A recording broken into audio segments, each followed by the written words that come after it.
Attention chiropractors, slayers of subluxation, unleashers of the imprisoned impulse. I am Dr. Anthony Pellegrino from ChiroEdge, and welcome to this week's episode of the Chiropractic Research Breakdown, where each week we break down the most relevant chiropractic science and philosophy to empower you with the ammo and certainty necessary to change your community from the inside out.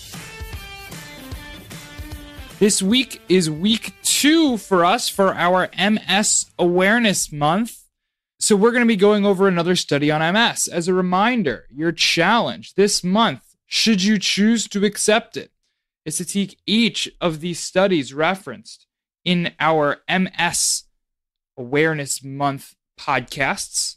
Last week, we mentioned a study of 81 cases of MS and Parkinson's disease. Each week to take this information and to create a video online on Facebook about it. Just you and your practice talking about it. And start targeting and retargeting people based on that. You are to make 4 educational videos this month, coupled with 1 or 2 video patient testimonials of people with MS. Watch how the referrals, they've already begun to change for us. It's amazing to see people who say, you know what, I've been thinking about this. This makes a lot of sense for me. But now that you specifically mentioned this, I'm going to finally get this person into your office. We've already seen our referrals start to change with that, which is great. That's what drip education is all about. We're also doing, if you guys want to learn more about online funnels, there's a 30-day challenge from Russell Brunson's team over at ClickFunnels. You can join us there, getting and have some accountability for this process at chiroedgemedia.com/funnel. I hope you join us. If you are posting those videos, I've seen a couple of you guys start doing this so far. That's awesome. Go ahead and tag us in the comments. Don't do it in the main copy because you don't want that showing up for everyone to see. But tag us in the comments. We'd love to start sharing your stuff on our page, on the ChiroEdge page. So it's at ChiroEdge, and then what will show up is ChiroEdge-Dr. Anthony Pellegrino.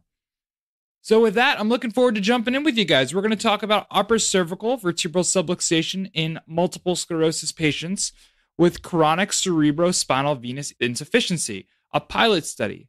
This is from the Journal of Upper Cervical Chiropractic Research, and they say that we are going to be investigating the relationship between atlas vertebra misalignments identified via radiographs, specifically upper cervical x-rays, and patients with multiple sclerosis and chronic cerebrospinal venous insufficiency.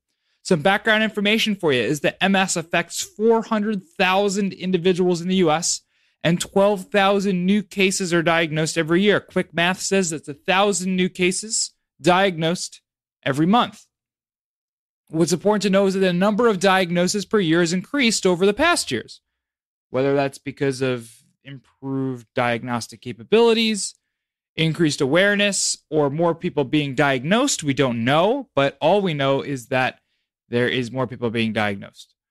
It affects 2 times as many women as men, so it follows the unexplained bias of autoimmune disorders. It's largely considered autoimmune with multiple factors playing a role.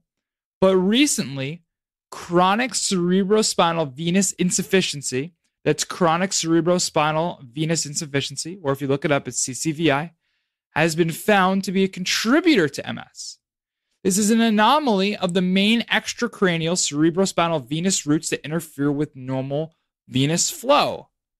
So what the authors wanted to investigate was how any changes, or was there different changes in the veins of the cerebrospinal veins that go up to the head or come down from the head, and seeing if there was maybe some sort of blockage there that's caused by anatomical changes that can be contributed to with subluxation of the atlas vertebra.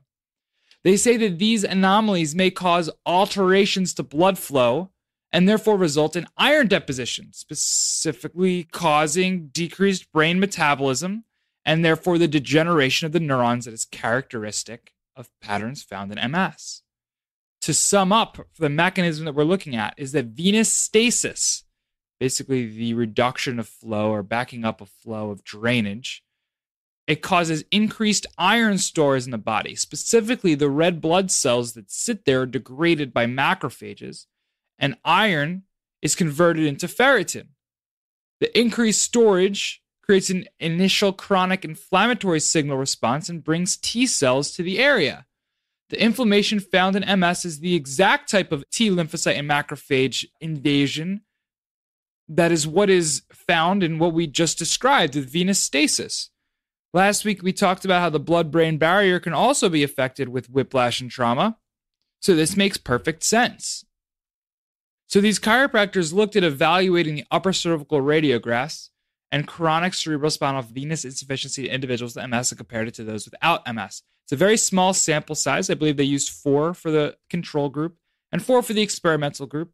So that's why it's a pilot study. So we wanted to see more. I don't know if they've done a follow-up since then.